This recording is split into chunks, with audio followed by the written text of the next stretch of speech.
Is everybody ready? Ready. All right. Okay, the time is now 5:01. It's now time to call the Community Development Committee meeting for November 6, 2023 to order. May I have a roll call, please? Chairman Hayes, Present? Alderman Newsom, Present. Alderman Donenworth, Present. Alderman Florian, Present. Alderman Turner. Present. Present.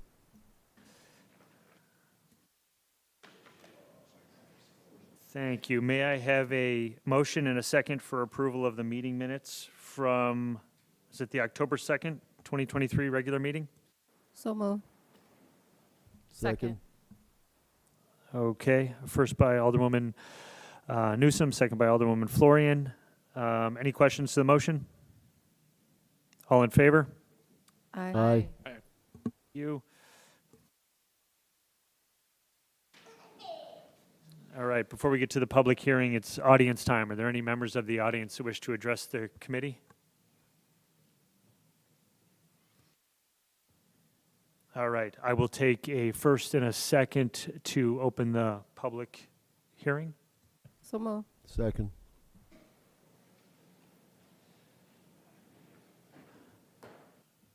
All right, this is a public hearing. Oh, sorry. All in favor?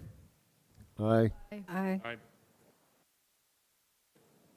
Is that okay, Stu?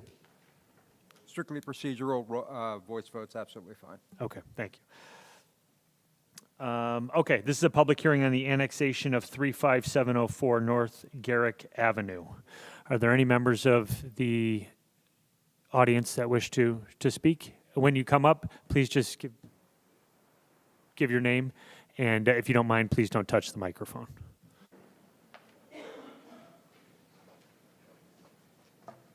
Hi, we Robert and Jackie Cooper. We're the ones that's building a ranch home on 35704 Garrick. Can you speak up, please?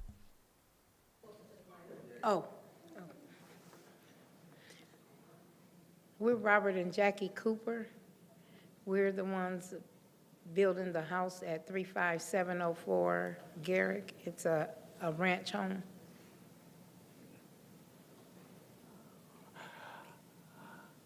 Wonderful. Does anybody have any questions? I just want to say I was at the the planning and zoning meeting where you guys presented, and I wish you a lot of luck with your project. Thank you. Yeah, we're excited by the development, so thank you very much. Thank you.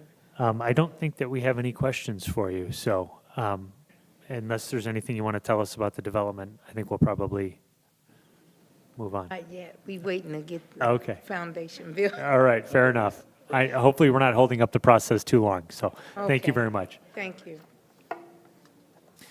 Would anybody else like to speak Congratulations. as part of the public hearing?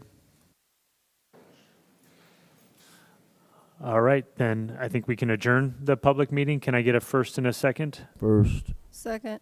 All right, we have a first and a second. All in favor? Aye. Aye. Aye. All right, there being no old business, new business.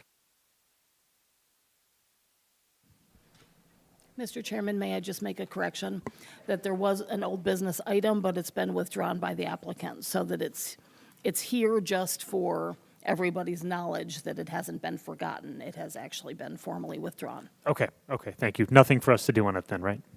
Okay, That's correct, no action. thank you. All right, item A, under new business, is a motion to adopt an ordinance annexing certain territory contiguous to the city of Waukegan and approving an annexation agreement for 35704 North Garrick Avenue. Can I get a first and a second for item A? I'll make the motion. I make the motion. I'll make the second. Okay, we have a first and a second. Are there any questions to the motion?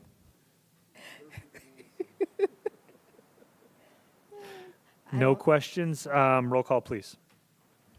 Alderman Donenworth, Aye. Alderman Turner, Aye. Alderman Florian, Aye. Alderman Newsom, Aye. Chairman Hayes. Aye. Motion carries. New business item B is a motion to adopt an ordinance approving zoning calendar number 2731, a map amendment from CR Conservation, Recreation, Agriculture to R1, single-family residence at 35704 North Garrick Avenue. Can I have a So first? moved. I'll make the motion. So move. You second. I'll, I already said so move. I'll second it. All right, we have a first and a second. Any questions? No. Roll call, please. I Oh, sorry. question for Noel. How do they determine the address? Is that after the house is built, or how would that be? Because most of the houses on that side of the street belong to the county, and I have two streets that are on the east side of Garrick, and I was just wondering how they do that. Sure, that is done by engineering after the city council approval that I presume will happen this evening. Then, starting tomorrow, engineering can start looking at it. They'll make a determination.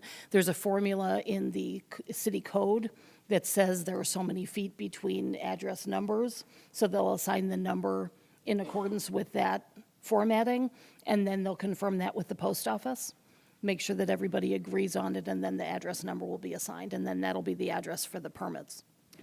Okay, now another question. There are several houses, there's a few, I should say, a few houses on that side of the street. Can you force annexation, do a forced annexation on those, or you just, I think it's if you're surrounded on three-fourths? Yeah, there is a provision that is allowed to force annexation for almost wholly enclosed properties on three sides that are under a certain amount of acreage. But that's purely discretionary, and I believe that traditionally, the city of Waukegan has welcomed in annexations that are voluntary. I wasn't trying to force anybody in. I was just asking, just asking the question. Since I'll have one house on that street. Okay, all right. Good question. All right, roll call, please. Alderman Donenworth. Aye. Alderman Turner. Aye. Alderman Florian. Aye. Alderman Newsome. Aye. Chairman Hayes. Aye. New business item C is a motion to adopt an ordinance approving zoning calendar number 2732, a conditional use permit for an automobile service facility at 3001 Belvedere Road for Take 5 oil change. Can I get a first and a second, I'll make please? the motion. I'll second. All right, first and a second. Are there any questions to item C? Alderwoman Florian? Again, I was at Planning and Zoning when they discussed this. This is not my first choice for that corner. It's a pretty visible, gateway into our community.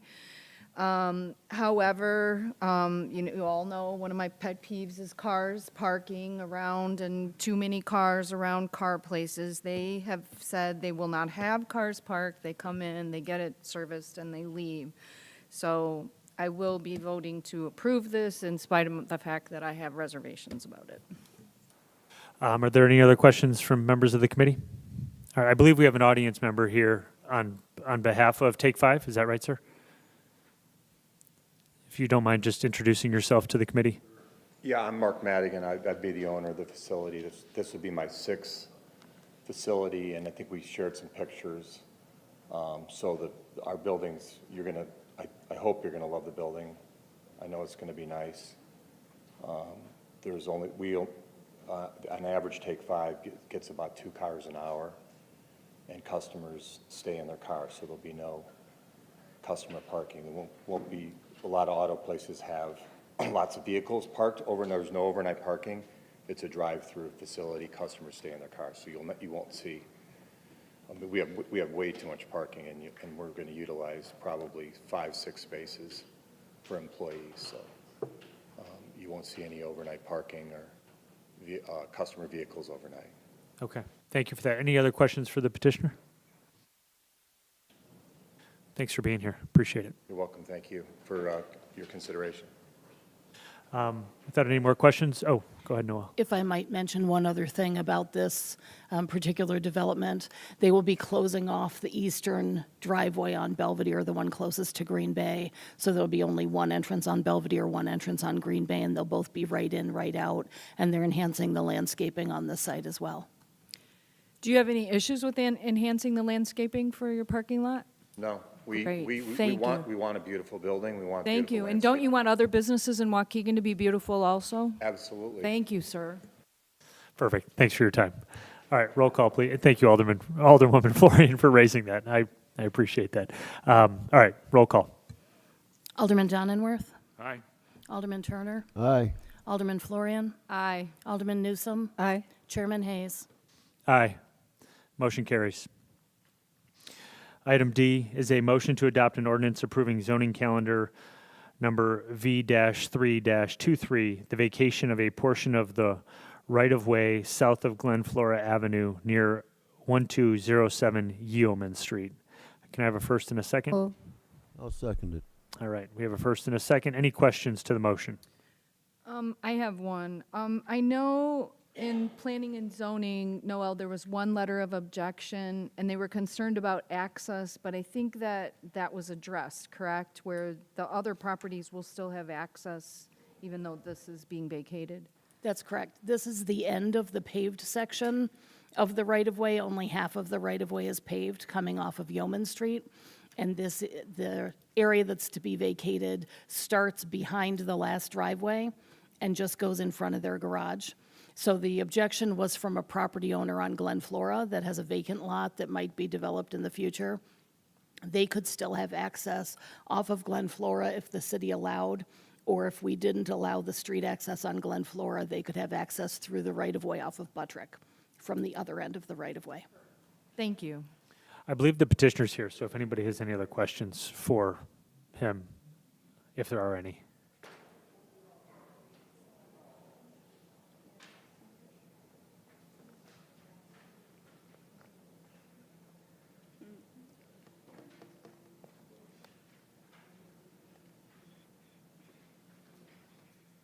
If there are no questions.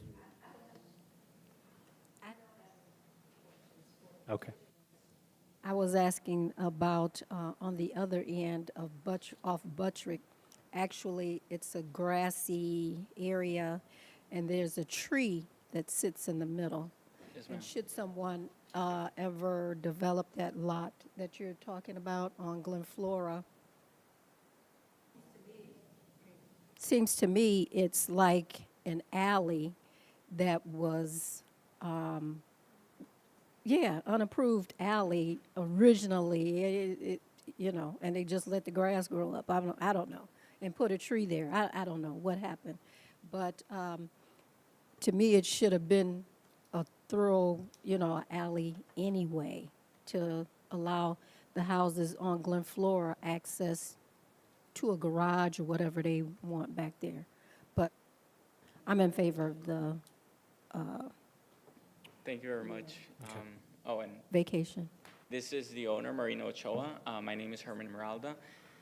We also received an estimate of what the vacation would cost us. We have an offer. I don't know if now would be the time to state that, or... I saw an amount that was recommended, and forgive me, it's 1,100 and change is what I seem to recall off the top of my head. I don't know if you have the number. I believe that's correct, and I actually didn't bring the paperwork to. Yeah, I think it was $1,142 with change. So our offer would be $850 if we can negotiate that.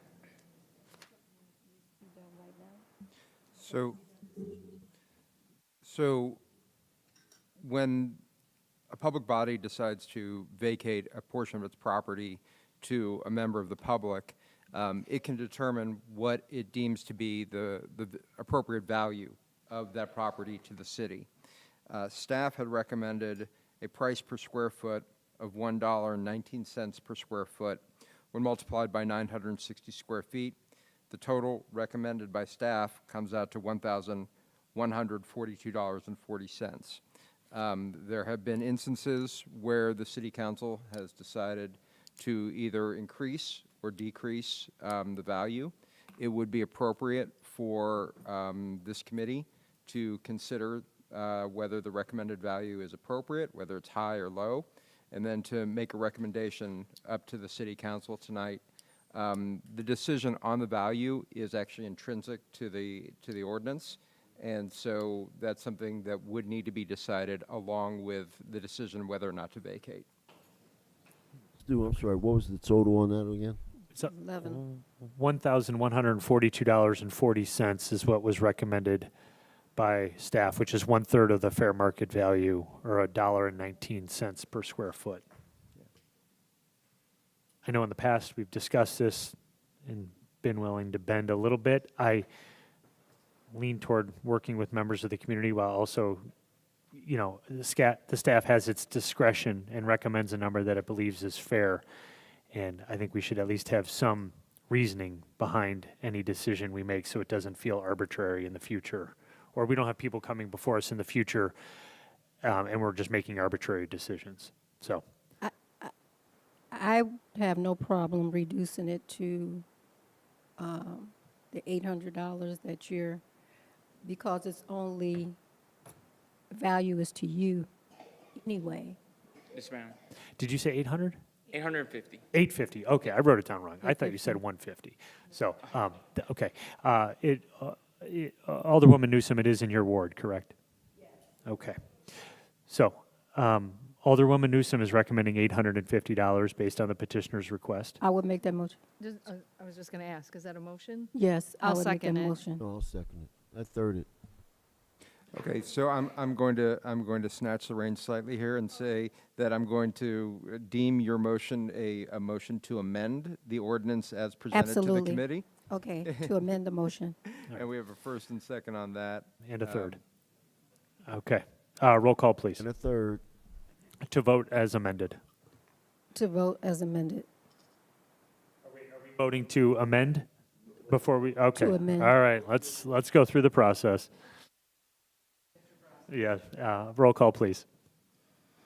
Alderman Donenworth, Aye. Alderman Turner, Aye. Alderman Florian, Aye. Alderman Newsom. Aye. Chairman Hayes. Aye. So you have now before you, the committee, an amended motion to approve the vacation of the 960 square foot public right-of-way to the adjacent owner in exchange for the amount of $850. Roll call, My motion. yep, go, all right. Yeah, so you can go straight to a vote now. You don't need a first and second. Okay, great.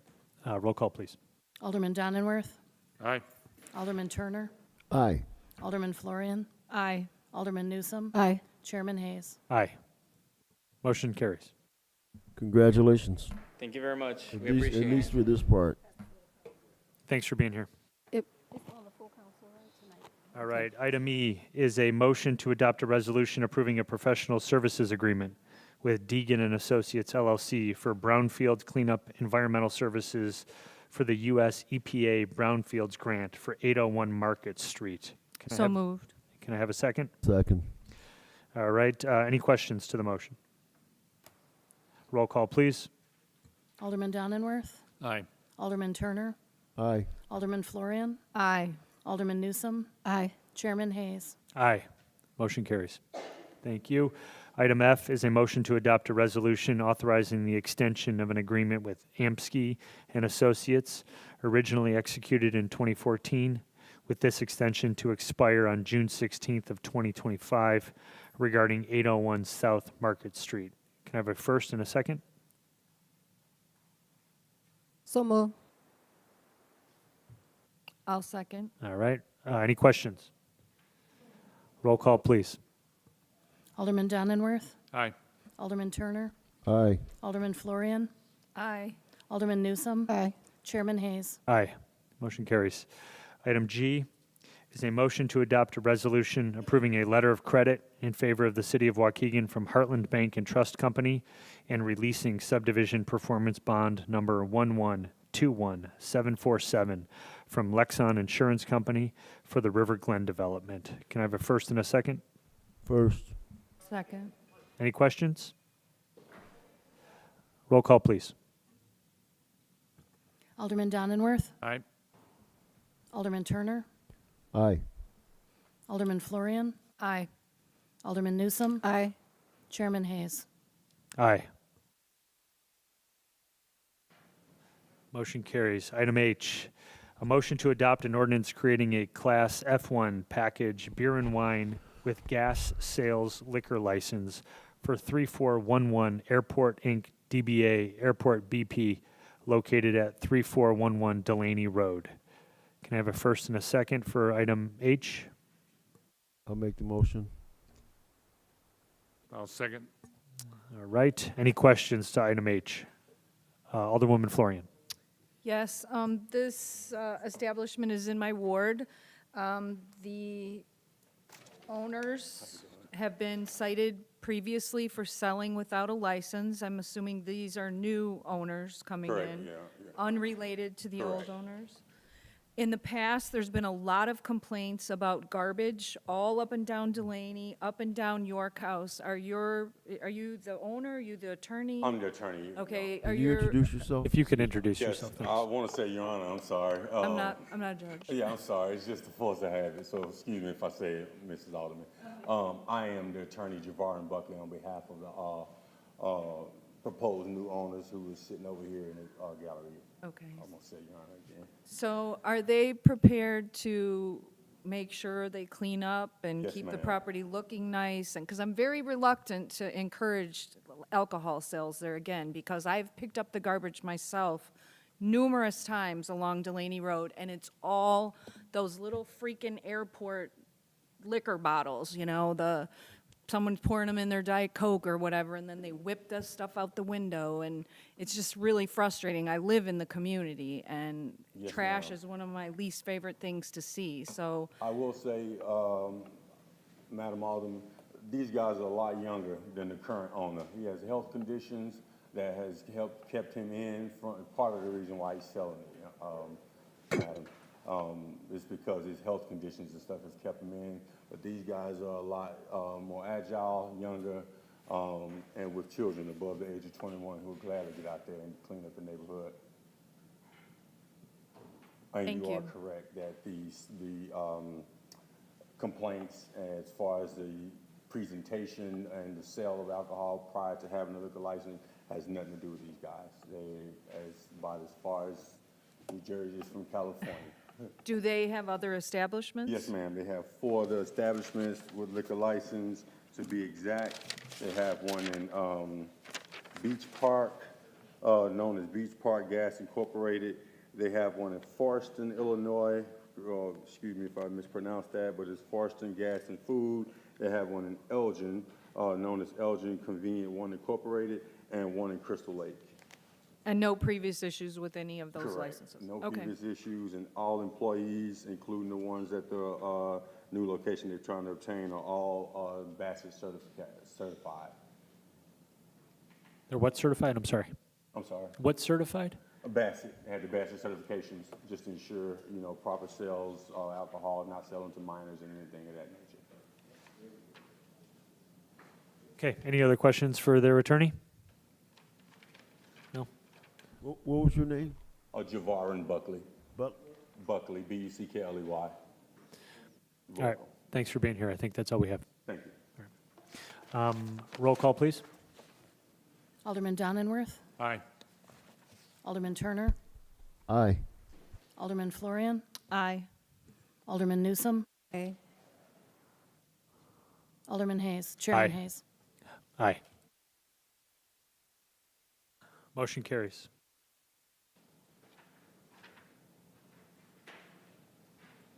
All right, I think that leaves us with reports and Go ahead. We are having a brief presentation by a member of my staff. Assistant Planner Sam Green is going to present to you on some landscaping issues. I'll give Ron a minute to get that up on the display. Thank you, Mr. Chairman, ladies and gentlemen of the council and of the public. My name is Sam Green. I am an assistant planner here at the city of Waukegan. I'm hoping to take this opportunity today to tell you about the landscape islands specifically, and what they do in our tree preservation and landscape ordinance. I hope that from this presentation you will learn that these pieces of green infrastructure are critical investments that this city must make.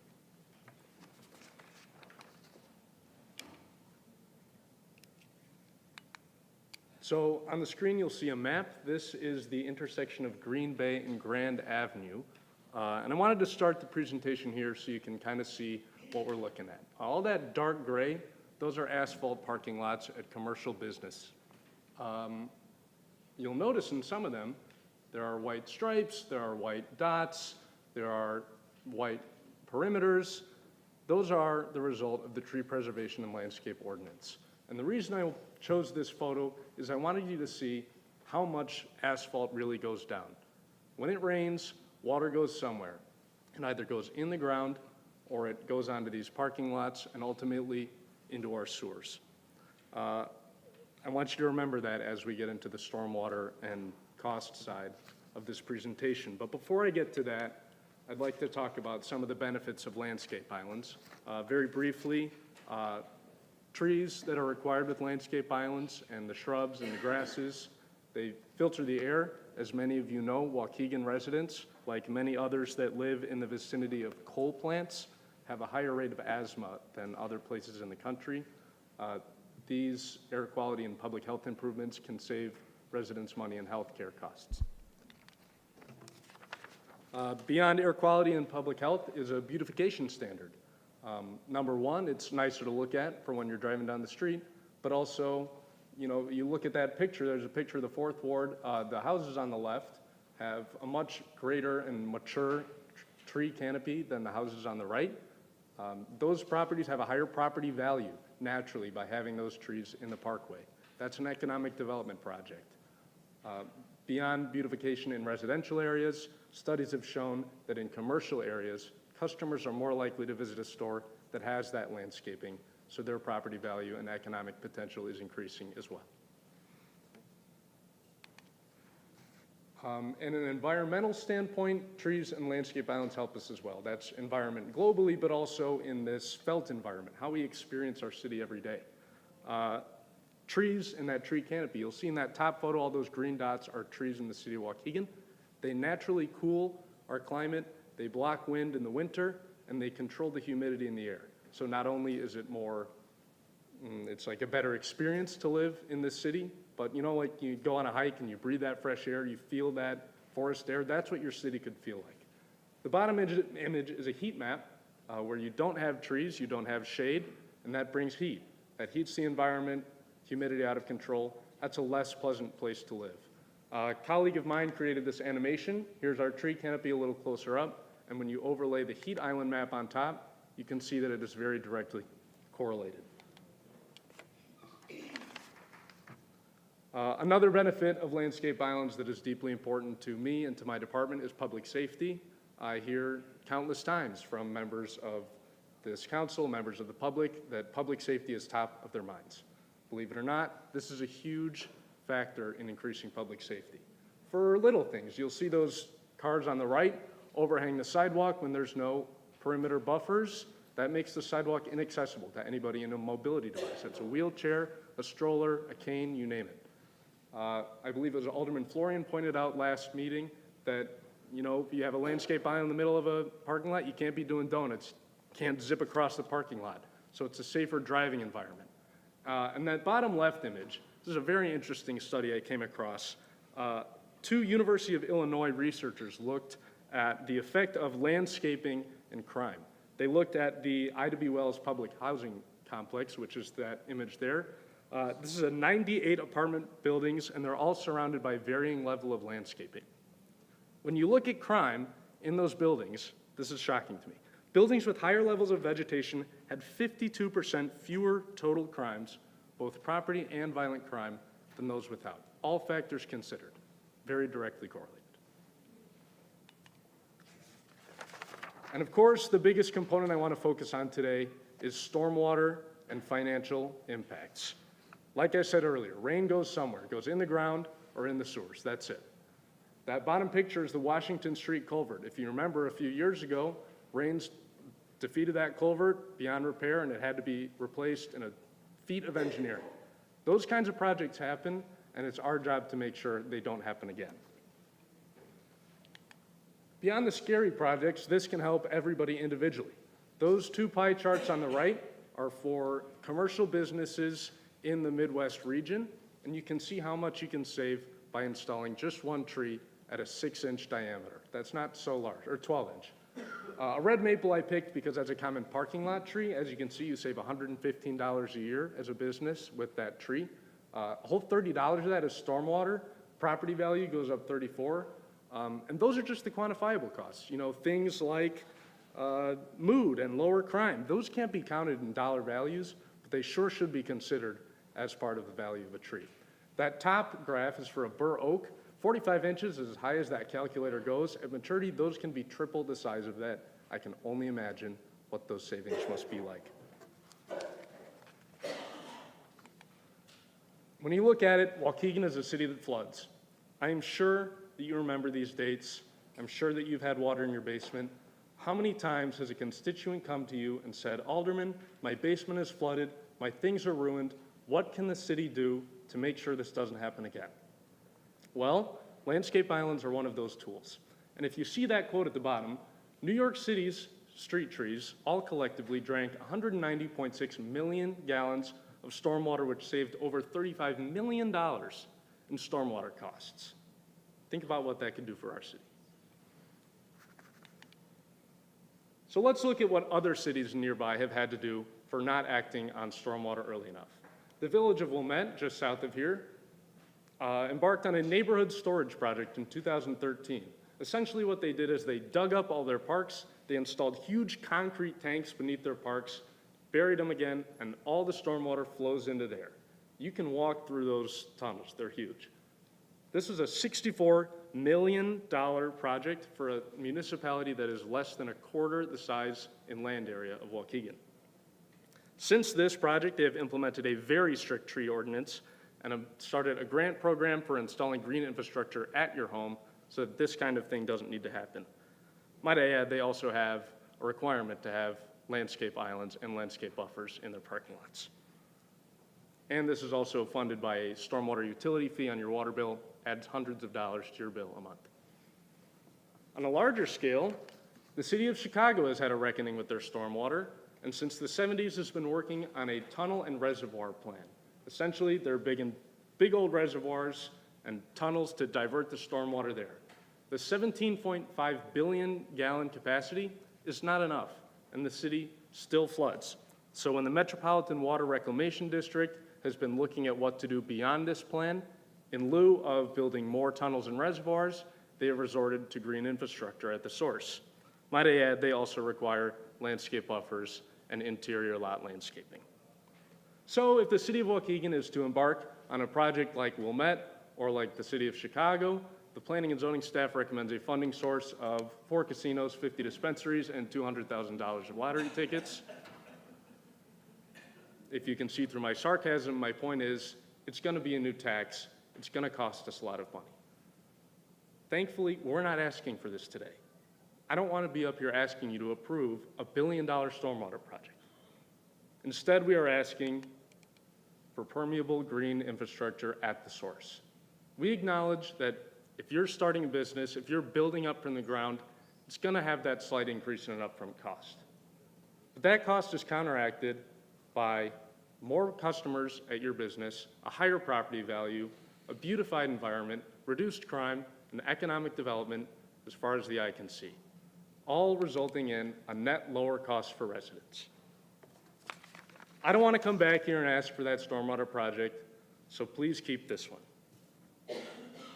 I hope that you understand that we deserve the best environment we can give us, and that this ordinance is critical for ensuring that current and future potential of Waukegan is the best place it can be. As always, the Planning and Zoning Office is open to any questions or comments. Any of our staff can help you out with this. This is a part of our Unified Development Ordinance project, and we hope you can make it to our meeting on Thursday with the Morton Arboretum. But if you have any questions in the meantime, I'm happy to answer them. Thank you, Sam. That was amazing. Thank you. Yeah, thank you very much. Does anybody have any questions for Sam? Even if you're not on the committee, I'd open it to other questions that anybody might have. Thank you for that. Okay, so the new ordinances, as projected or revised, I thought it was going to be only for the landscaping to apply for new businesses, not existing. Like if you have a parking lot and you want to get it redone or something like that, you're not going to lose 3 or 4 parking spaces to get that done. So any new businesses that come into the city, anybody that comes into the city has to follow that ordinance with the islands and everything else you want in on it. That I have no problem. I have a problem with the existing grandfathered in businesses that just want to do small improvements. Sure. So if I can clarify, we require you comply fully with the ordinance if you're doing development activity. So if you're seal coating, if you're patching, that is not development activity. You're welcome to do that work without meeting this ordinance. In the same way, we're not going to knock on your door tomorrow and say, hey, you need to build these landscape islands just for being a business. If you're completely redoing your parking lot, we see it as imperative that this is followed. And we work with applicants, we work with business owners to relocate some of that square footage. You can apply for a variance if you're unable to meet any of it. We have a number of ways that we can work around it and get to the best equilibrium. To my acknowledgement, this is how this whole brouhaha actually started, because of people rebuilding their parking lots or something like that. And I think there was like 2 or 3 of them, and the prices went outrageous. They started losing parking spaces and everything like that. So that's why the new revised revision of the ordinance would stipulate only to the new businesses, new construction. Sure. So we can workshop those kinds of things with the UDO, talking about what definitions things should have, when those requirements should go in. Right now, we're ultimately hoping you'll keep this for now. We know that 3-4 months until the UDO comes is a long time in the minds of a business owner, but when you're a city planner, you're making 100-year decisions, and those can't be made in 3 months. And frankly, these 150 square foot landscape islands, they have a citywide effect that really needs to be considered. Well, and how much construction really happens in December, January, February? Not much. And we're talking about the UDO coming out sometime early next year. I think all of what we've talked about should just wait for the UDO. It's all going to be addressed then. He just explained why it's so vital we keep these for everyone. Not just pick and choose, not just new, not just old. Everyone needs to do it. You just heard this gentleman who's starting a brand new business say he's happy to do it. Well, you may not have heard it, but he was here saying he's happy to put this landscaping in, and he would love for every business in Waukegan to do it, because then all the businesses are going to look the same. Of all And exactly what I'm saying, he's a new business, so he would be required to follow the ordinance to the T. Right, but why shouldn't the old businesses have to do it too? We have a lot of them. If they're redoing their parking lot, they should bring it up to today's standards. Okay. Alderwoman Bolton? Yes, so with that being said, am I hearing that we maybe should hold this over? I don't know if there's a proposal to hold it over so much as we have an ordinance in place now. We're developing a new updated ordinance that will be presented to the council, is my understanding, in early spring of 2024. So it is to keep it the same and weigh in on drafting the new ordinance rather than changing the current ordinance, which seems to make the most sense.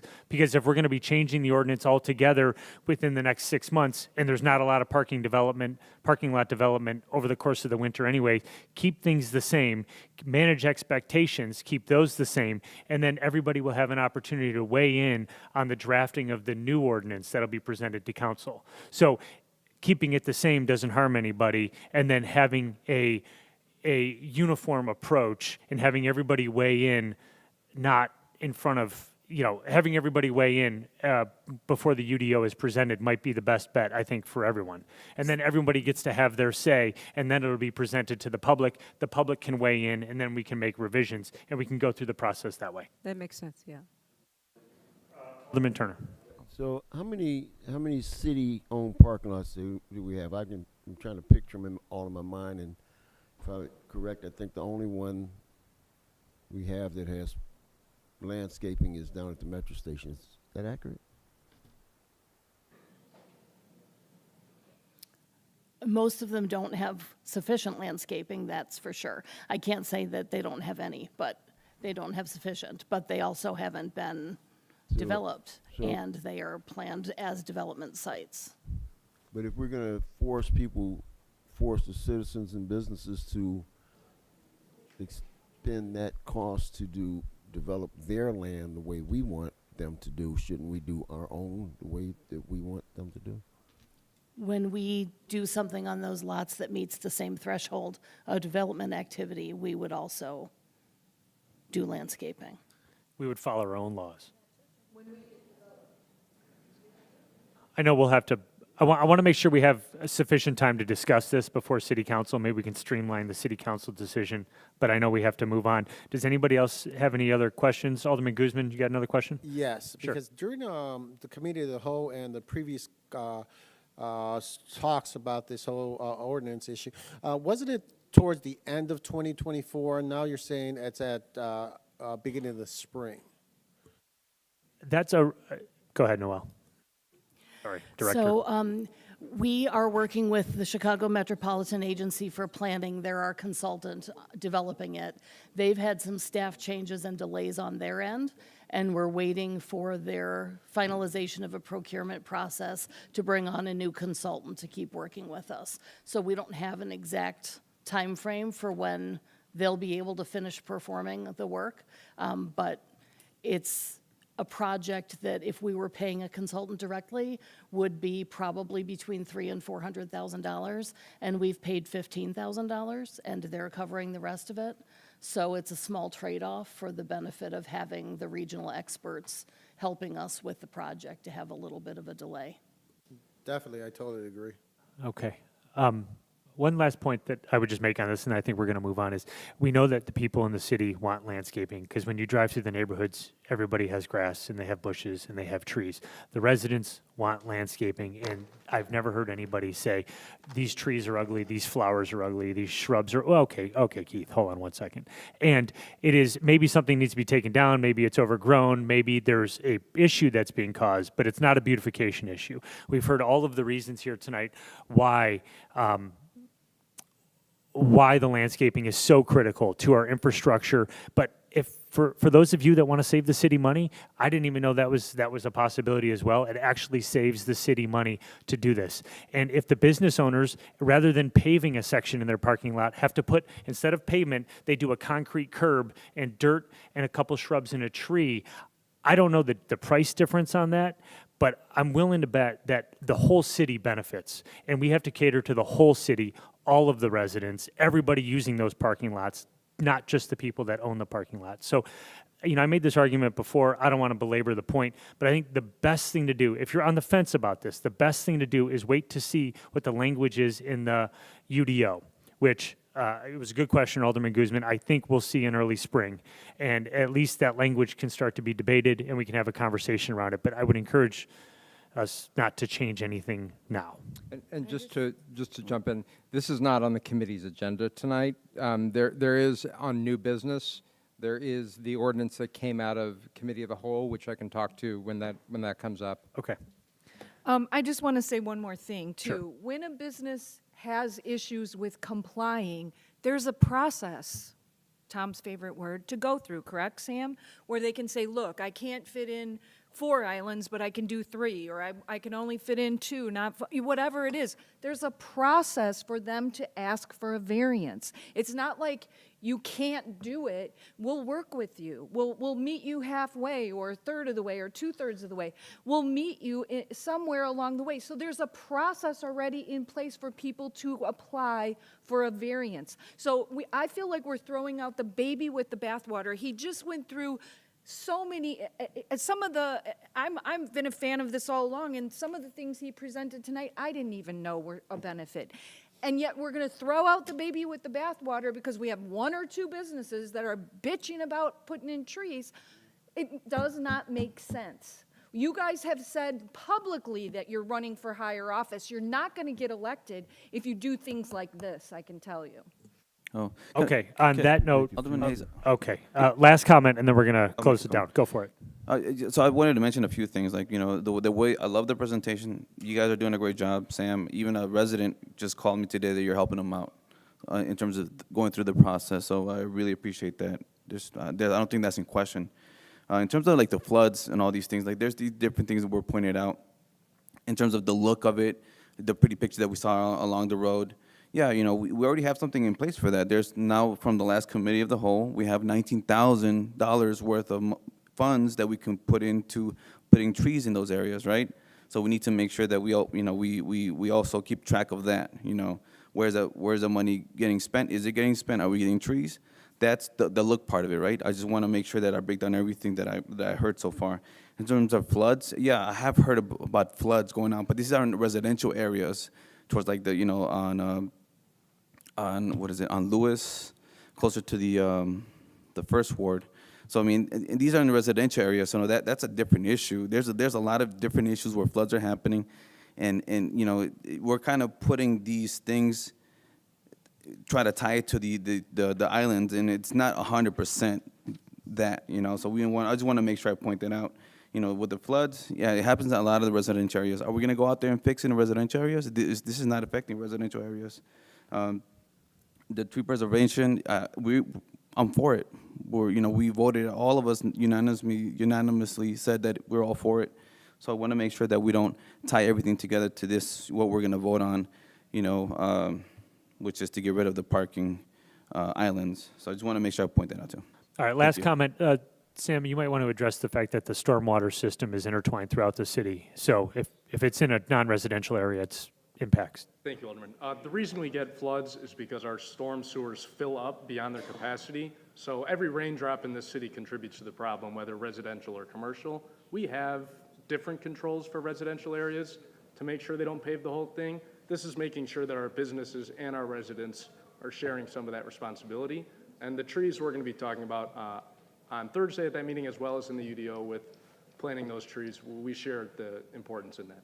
Would it make sense for us to have like a program wherein the city is planting more trees in all of the city-owned parkways and improving the city-owned parking lots for the landscaping and so forth? Yeah, so planning and zoning is working with Public Works to make that a little bit more robust of a system in the UDO.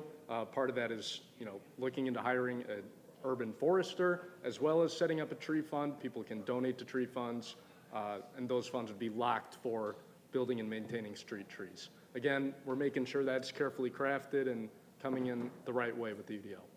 Thank you very much, Sam. Thanks for the presentation. The last comment I'll make on this, for the aldermen, that I appreciate you guys' comments, that people who aren't on the committee. One of the things that I think is really helpful to think about is that we have these requirements in place, but planning and zoning has made it very clear that they're willing to work with anybody to change it. You can get a variance. So why not have the requirement that there has to be some landscaping in place, right? And then have them come back to us and present and say, all right, I understand what the requirement is. Can we modify it a little bit? Can I do some perimeter landscaping and not do the islands, which has also been allowed throughout the city? So if we have the requirement, the city should plant more trees on its own land. I completely agree with you. In our parking lots, when the time comes, we have to comply with our own laws. But if we have the requirement in place, it gives us the ability to require some landscaping. And then we can modify it to the needs and tailor it to the needs of the business. But if we don't have any requirement, then we're SOL. We're not going to be able to get them to plant anything. And I think we can all agree that from the sidewalks and from the street, there needs to be some element of landscape beautification. So if we have the rule in place and we have a reasonable planning and zoning committee, then they can work with the business owners to either mitigate the financial consequences of the landscaping ordinance or work with them in other ways to make it work for the individual businesses. But if we don't have the law on the books, then we can't do anything. And then we have no ability to make the city look better. So I would just leave you with those closing thoughts. So with that, thank you, everybody, for indulging a longer than otherwise anticipated meeting. Thank you very much for planning and zoning for the presentation. You did a great job. I will take a motion to adjourn. Motion to adjourn. All right, we have a first from Alderman Turner, a second from Alderwoman Florian. All in favor? Aye. Any opposed? All right, the Community Development Committee meeting is closed at 5:52.